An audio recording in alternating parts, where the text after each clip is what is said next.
Hello.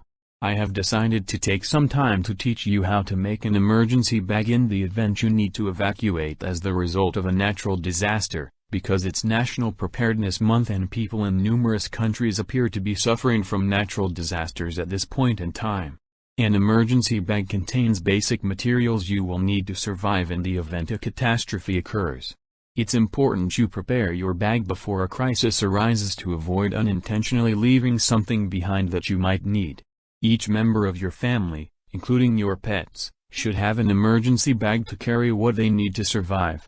All emergency bags should have a lighter or waterproof matches in the event you lose power and need to start a fire to cook food and/or boil water from a lake, pond, stream, etc. to make it safe to drink, which it should be noted that generally without something to help you start a fire, it can be quite difficult to start one.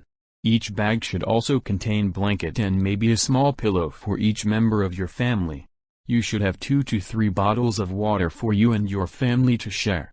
You pack some non-perishable food and a can opener, which you and family should limit how much you eat to make supplies last as long as possible.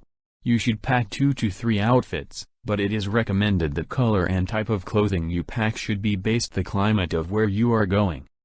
You should be sure to pack materials that your family uses regularly for personal hygiene. You should have a first aid kit which should include bandages, band-aids, tourniquets, medicines used to treat pain and diarrhea, and bleed stop. Consider bringing a blue tarp and some duct tape to make a shelter if needed. You should also have a flashlight, packages of AAA and AA batteries, a map of the region you live in, pliers to turn off utilities if needed, an emergency radio to monitor the weather and watch for weather advisories and alerts, your cell phone, sunscreen, bug repellent, and some bear or pepper spray if needed. Please make sure you bring your wallet and/or purse with you, with your cash and credit cards to buy supplies.